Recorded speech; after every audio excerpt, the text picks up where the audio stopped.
বিসমিল্লাহির রহমানির রহিম। Hello everyone, আসসালামু আলাইকুম। তোমাদের ক্লাস নবম দশম শ্রেণীর the sands of D, D নদীর যে বালু বা ডি নদীর যে বালুচর আছে এটা তোমাকে বোঝানোর ট্রাই করব। ঠিক আছে, খুবই সুন্দর করে সহজ করে তোমাকে বোঝানোর ট্রাই করব।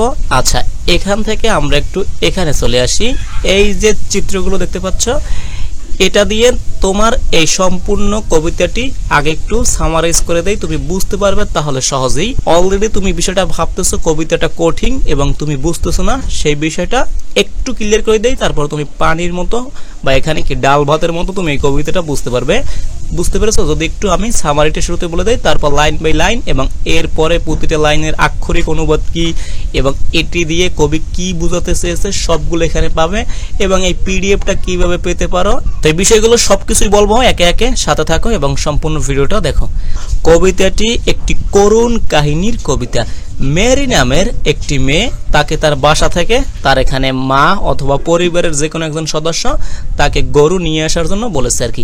আচ্ছা, তিনি যে সময় যে ডি নদীতে গরু নিয়ে আসার জন্য যায় তখন সময়টা ছিল সন্ধ্যা। ঠিক আছে, এই কারণে কি হয়েছিল, তখন পশ্চিম দিক থেকে প্রচুর বাতাস আসছিল এবং নদীর জোয়ার এবং জোয়ারের সাথে তোমরা তো দেখতে পাচ্ছ যে জোয়ারের সাথে কিন্তু ফেনা বিষয়টা চলে আসে। এই জোয়ার তারপর ফেনা এবং প্রচন্ড কুয়াশা দ্বারা আচ্ছন্ন হয়ে যায়। এর কারণে সেখানে কি ওই যে জোয়ার, তারপর হচ্ছে প্রচন্ড বাতাস ছিল এবং হচ্ছে সন্ধ্যার পরে যে কুয়াশাটা নামে, এই তিন চারটা কারণে এখানে মেরি আর ফিরে আসতে পারে না। বুঝতে পেরেছো? মেরি সেখানে আটকা পড়ে, পানির মধ্যে ডুবে মরে। তো এখানে পরবর্তীতে বিভিন্ন যে জেলে বা যারা মাছ ধরতে যায় বা এখানে সমুদ্রের পাশে যারা আছে এরা দেখে তাকে নদী থেকে পাশে নিয়ে আসে এবং নদীর পাশেই কি তাকে এখানে দাফন করা হয় বা কবর দেওয়া হয়। এটাই হচ্ছে কবিতার কি সারাংশ। এখন তুমি সহজেই বুঝতে পারবে প্রতিটা লাইন। আমি একটু বলি আবার, দেখো, মেরি নামের একটি মেয়ে, তার এখানে পরিবারের বাবা মা যে কোনো একজনের আদেশে এখানে এই যে গরু নিয়ে আসার জন্য কি এখানে যে ডি নদীর পাশে যায়। তখন সময়টা ছিল সন্ধ্যা, পশ্চিম দিক থেকে প্রচন্ড বাতাস ছিল, তখন জোয়ারও আসতেছিল এই ডি নদীতে, জোয়ারের সাথে জোয়ারের ফেনা এবং সন্ধ্যার সময় প্রচন্ড কুয়াশা নেমে এসেছিল। এই তিন চারটা কারণে কুয়াশা, নদীর জোয়ার হঠাৎ করে এবং জোয়ারের সাথে প্রচুর ফেনা নদীর পানির মধ্যে, সেই কারণে তিনি এখানে পানির মধ্যে আটকা পড়ে, চারদিক অন্ধকার হয়ে যায় এবং তিনি বিষয়টা বোঝার আগেই তিনি পানিতে আটকা পড়ে এবং পরবর্তীতে পানিতে ডুবে মরে। পরবর্তীতে এখানে যারা দেখেছিল তাকে পানি থেকে তুলে নিয়ে এসে এখানে কি সমুদ্রের পাশে বা এই যে ডি নদীর কি পাশে একে কবরস্থান বা এখানে সমাধিত করা হয়। এটা হচ্ছে কবিতার সামারি। এখন তুমি বুঝতে পারবে কবিতার প্রতিটি লাইন কত সহজে। দেখো তো, দেখো কবিতাটার শিরোনাম হচ্ছে the sands of D, D নদীর বালু বা বালুচর যেটা বলতে পারো। আচ্ছা, এখানে কবি হচ্ছে চার্লস কিংসলি। চার্লস কিংসলি ইনি হচ্ছে ইংল্যান্ডের কবি এবং তোমাদের বলে রাখি এই যে ডি নদীটা আছে সেটাও কি, এটাও ইংল্যান্ডের। আচ্ছা, এর জন্ম হচ্ছে 1819 সালে এবং মৃত্যু হচ্ছে 1875 সালে। আচ্ছা, কি আছে দেখো, O Mary go and call the cattle home. হ্যাঁ, and call the cattle home, ওই যে মেরিকে বলতেছে মেরি গরুগুলোকে বাড়ি নিয়ে আসো। ঠিক আছে, এখন তোমাদের একটা এখানে প্রশ্ন আসতে পারে যে ভাইয়া এখানে ক্যাটেল তো গবাদি পশু আমরা জানি, আপনি কিভাবে এখানে বুঝতে পারলেন যে গরুকেই বলা হয়েছে যে বাড়িতে নিয়ে আসার জন্য? আচ্ছা, এটা একটু বলি কেন এখানে আমরা গরু বলতেছি, ক্যাটেল ওই যে গবাদি মানে তো এখানে অনেক কিছু মানে মহিষ বুঝায়, ছাগল বুঝাচ্ছে, কেন আমরা গরুকে কেন বলতেছি? আচ্ছা, এর রিজনসটা হলো, তো এখানে ক্যাটেলকে গরু বলার প্রধান কারণ হচ্ছে এটা হচ্ছে ঐতিহাসিক এবং সাহিত্যিক প্রেক্ষাপট। ঠিক আছে, এই যে চার্লস কিংসলি তিনি একজন ইংরেজ কবি, যেটা আমি শুরুতেই বলেছি। তখন বা যে সময়টিতে তিনি কবিতাটা রচনা করেছেন তখন ইংল্যান্ডের গ্রামীণ জীবনে সেখানে প্রচুর পরিমাণে গরু পালন ছিল। সেখান থেকেই বোঝা যাচ্ছে এখানে ক্যাটেল মানে সেই গরুকেই বলা হয়েছে।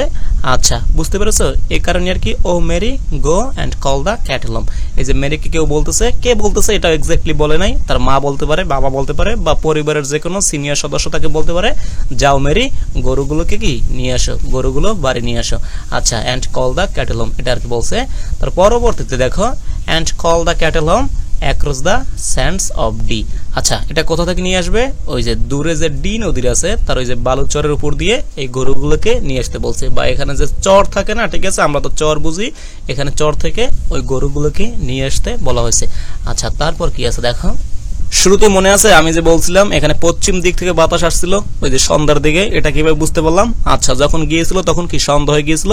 আচ্ছা, এটা তোমরা এখানে বুঝতে পারবা। দ্য ওয়েস্টার্ন উইন্ড, এখানে যে পশ্চিমের বাতাসটা আছে, ওয়াজ ওয়াইল্ড, এটা ছিল একদম ঝড়ো টাইপের, ঠিক আছে। ওয়াইল্ড মানে তো আর কি বুঝতে পারো আর কি, ওই যে বন্য, কিন্তু এখানে ঝড়ো মানে বাতাসটা ছিল ঝড়ো বা প্রবল বেগে আসতেছিল।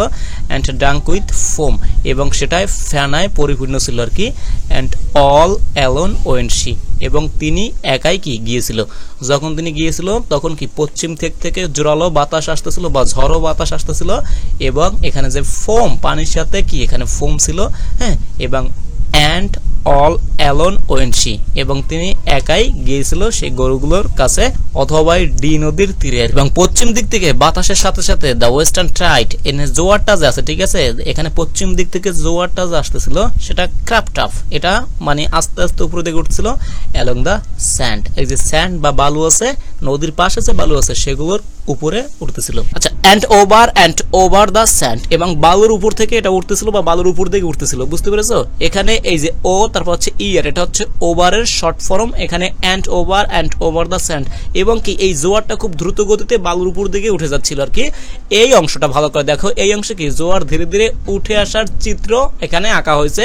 মেরির বিপদের সূচনা বোঝায়, সে এখানে একা ছিল আর প্রকৃতি তার বিরুদ্ধে নিঃশব্দে অগ্রসর হচ্ছে। এখানে প্রকৃতির সবগুলো দিকে, এখানে জোয়ার বলো, এগুলো সব তো নেচার আর কি, ঠিক আছে, নেচার, এখানে জোয়ার, তারপর হচ্ছে পশ্চিম দিক থেকে বাতাস এবং নদীর সাথে ফোম, এই তিনটা বিষয় মেরির কি এখানে বিপরীতে ছিল বা মেরির বিরুদ্ধে ছিল, এবং মেরি ছিল একা।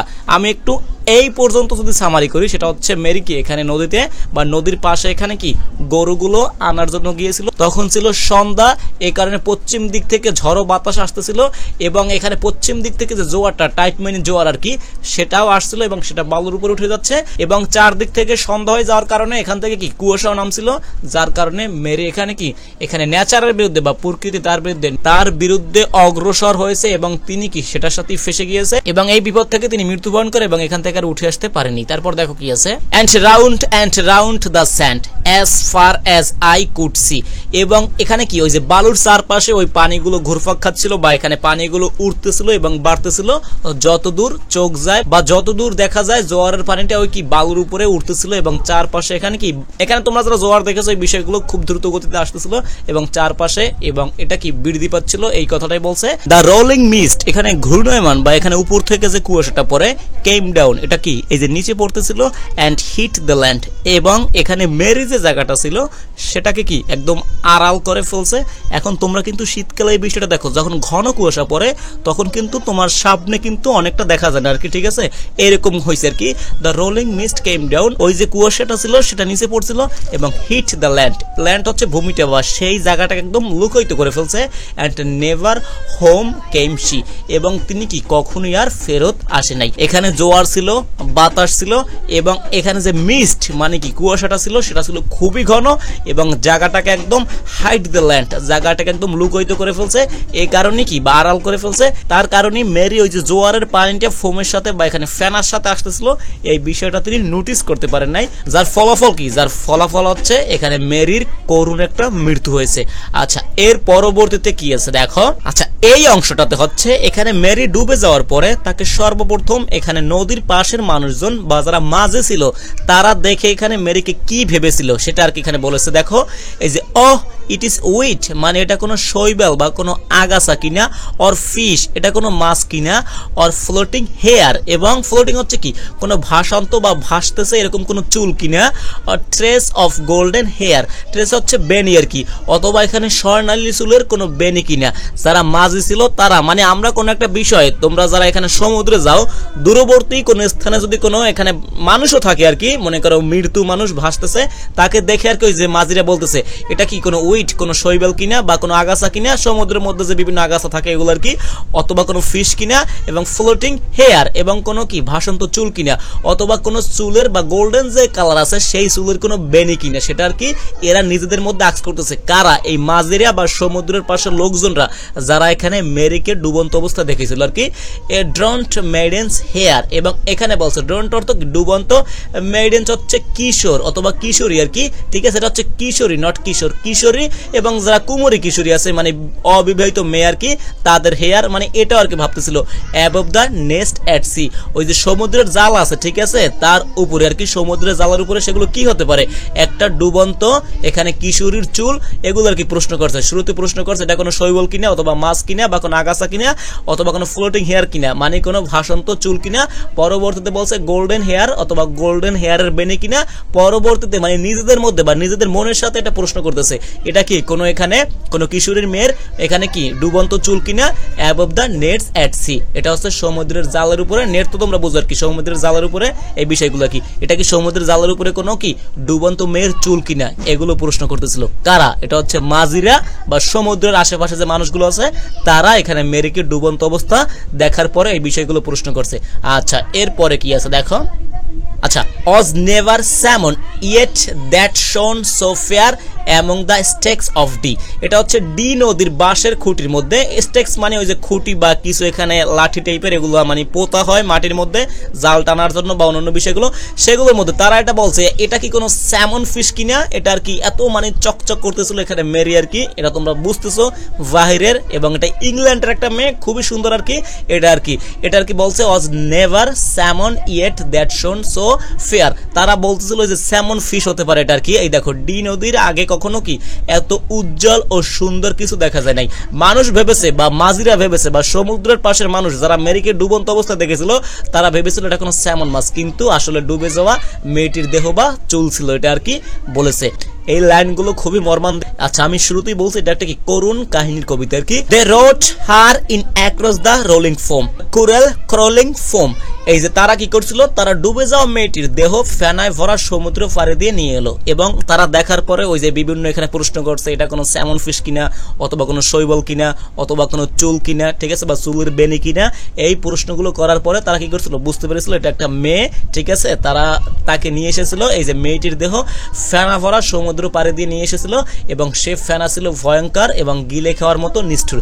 এখানে সমুদ্রের ফেনাকে রূপক করতে বলা হয়েছে যেহেতু মেয়েটার প্রাণটা নিয়ে গেছে, তাকে এই কারণে কি বলা হয়েছে ভয়ঙ্কর বলা হয়েছে এবং গিলে খাওয়ার মতো নিষ্ঠুর, এটা রূপক অর্থে এখানে বলা হয়েছে। দ্য ক্রুয়েল হাংরি ফোম, হ্যাঁ, to her grave beside the sea, এটা আর কি বলছে যে ভয়ঙ্কর সমুদ্রের ফেনা যেন তাকে গিলে খেতে চেয়েছিল এবং যেটা গিলে খেয়ে ফেলছিল আর কি।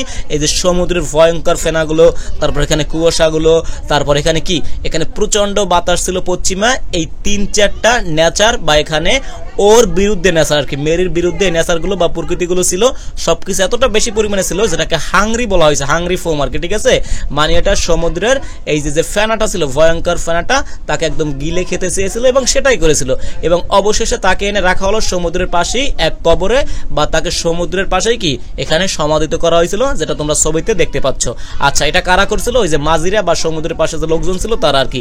আচ্ছা but still the boatman hear, ওই যে বললাম না মাঝি আর কি, এই যে বোটম্যান যারা আছে মাঝি যারা আছে, hear the call the cattle home, এখনো কি তারা ওই ডাকটা শুনতে পাচ্ছে যেই উদ্দেশ্যে মেরি আসলে ওই যে ডি নদীর পাশে গিয়েছিল। মেরি ডি নদীর পাশে শুরুতে কেন গিয়েছিল, ওই যে এখানে ক্যাটেল বা গরুগুলোকে ডাকার জন্য, সেই মাঝিরা সেই ডাকটা এখনো কি শুনতে পাচ্ছে across the sands of D, ওই ডি নদী থেকে বা ডি নদীর এখানে কি বালুচর থেকে তারা কি এখনো সেই ডাকটা শুনতে পাচ্ছে। মেরি যে গিয়েছিল যে উদ্দেশ্যের শুরুতে, সেই উদ্দেশ্যটা তার এখানে হাসিল না হলো, তিনি কি মৃত্যুবরণ করে এখান থেকে ফিরে এসেছে, কিন্তু মানুষ তার ডাকটা এখনো শুনতে পাচ্ছে যে মেরি গরুগুলোকে ডাকতেছে, সেরকম একটা আধ্যাত্মিক ব্যাপার দিয়ে এখানে কি কবিতাটা শেষ করেছে।